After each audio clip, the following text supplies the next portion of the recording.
করবে না, সবাই পুরোটা দেখতে থাকো, সঙ্গে থাকো আর আমাদের সাথে থাকো।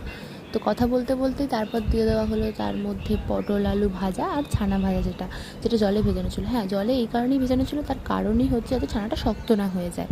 কারণ ছানা ভাজা যদি জলে ভিজিয়ে রাখো তাহলে ওই একটা সফট ভাবটা থেকে যায়, তাহলে কোনো হার্ড ভাবটা থাকে না। তো দেখতে পাচ্ছ, দিয়ে ভালো মতো মিক্স করে এরপর ঢাকনা দিয়ে মশলা কষাতে হবে, তাহলেই এই তরকারিটা রেডি। আর আজকে এটা আমাদের নিরামিষের তরকারি হয়েছিল, একটু গরম মশলাও দিয়ে দেওয়া হলো। আজকে আমাদের নিরামিষের তরকারিটা একদিন হয়েছিল, তো তাই জন্য তোমাদের সাথে শেয়ার করা।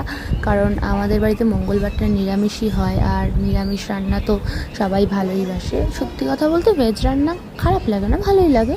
আর আমি খুব একটা ছানা ভাজা খাই না, বাট তাও আমার এই রান্নাটার জন্য আমি এতটাই ভালো লেগেছে, আমি খেয়েছিলাম।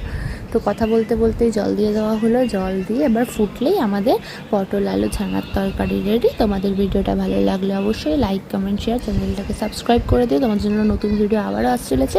আজকের মতো সবাইকে রাধে রাধে বন্ধুরা।